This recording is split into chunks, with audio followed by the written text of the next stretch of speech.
Alrighty, NT8 on the porch with more high-tech shit to baffle and amaze your asses with. Today we're going to talk about Obama's shift to the Pacific. Why did he want to go shift to the Pacific? Because he was afraid of China. Because, you know, China has an aircraft carrier now. All 60,000 tons of it. You know what a U.S. aircraft carrier weighs now? Over 100,000 tons. We have catapult systems. They have a ski ramp. China's aircraft. Oh, they're so fucking scary, right? The J-15. But to launch one of those from a carrier, they can only carry like 60,000 pounds. That includes the plane weight, the gas weight, and the bomb weight. Now, to go into that a little bit further, you have to have the ability to refuel those aircraft. Really? Yeah, up in the air, to extend their range, you have to be able to refuel them. How much fuel can a refueler carry and launch off the ski jump aircraft carrier? Maybe enough for 2 aircraft.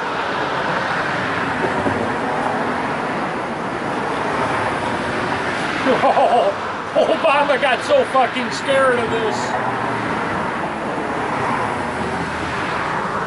So then China decided, well, we'll build solid aircraft carriers in the South China Sea.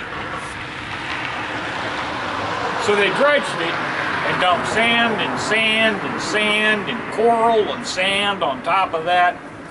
And they built these bases. Do you know what a bunker buster bomb would do to that? If you even dropped it near this fucking dredging operation that they did, it would basically sink it back to what it was.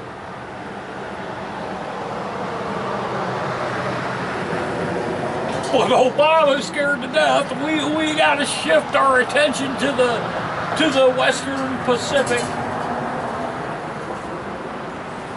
Fucking please, really?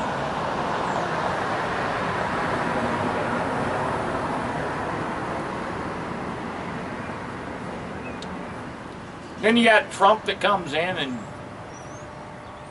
quote buddies up with Taiwan. Really? Really? You think Taiwan's gonna go kick China's ass? They ain't big enough.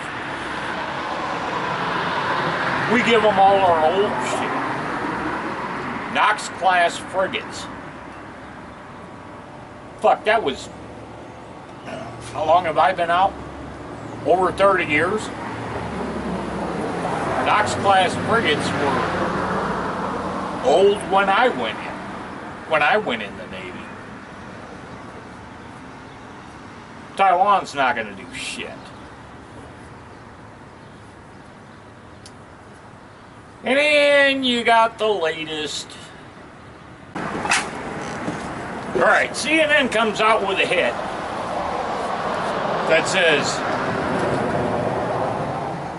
you know, if Trump gets assassinated before he takes the oath of office, and before Mike Pence takes the oath of office, Obama will get to appoint the next president.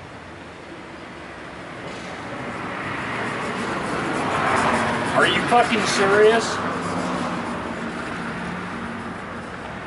Are you fucking serious? That's your answer?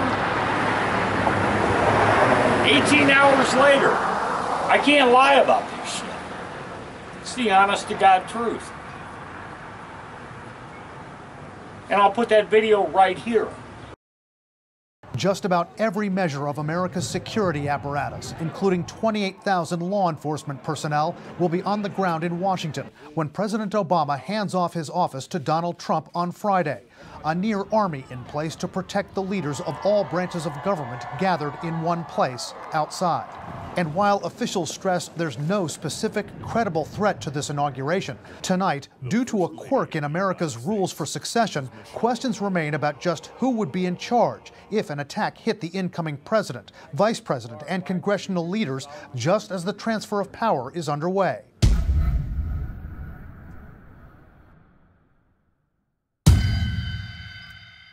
Here you have a very confusing line of succession. According to the Constitution, if the president and vice president are killed or incapacitated, next in line is the House Speaker, then the president pro tempore of the Senate.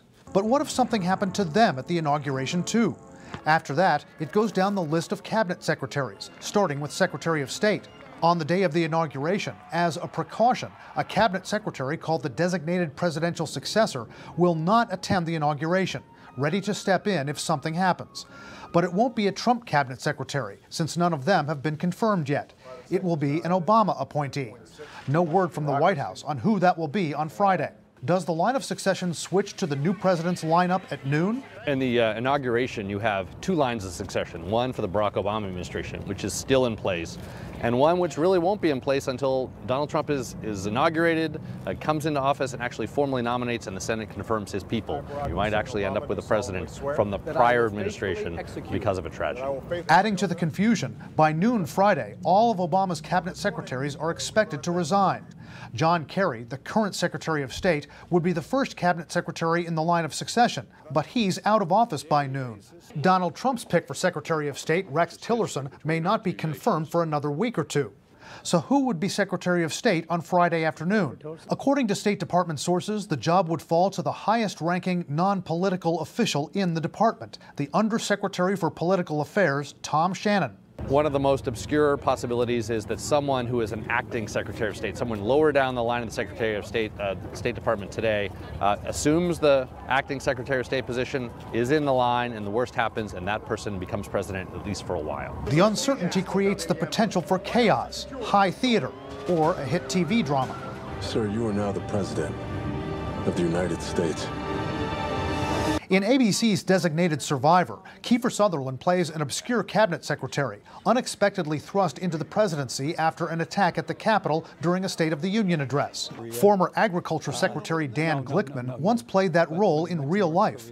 In 1997, during an address by President Clinton to Congress, he was the designated survivor. He left Washington and went to his daughter's apartment in Manhattan. But he wasn't alone. The role is a serious one, and he says he was accompanied by a doctor, a military officer with access to the nuclear codes, and the Secret Service. But once the president's speech was over, Glickman declined a ride from his security detail. The security personnel left. Glickman had to hail a cab in bad weather. I couldn't escape the irony that 3 hours before, I had the potential of being the most powerful person on the face of the earth, and now I was in a situation where I couldn't.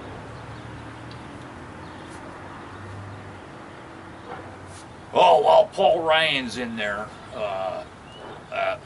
Trust me. CNN is just doing a scare tactic to fuck everybody else's world up. Why would they come out with this kind of shit? Oh, we gotta fix the deplorables, don't we? Alright, more high-tech shit to baffle and amaze your ass. I hope you enjoyed it. I'm NT8 on the porch. Have a nice goddamn day. And remember, we're less than 24 hours from Trump taking over.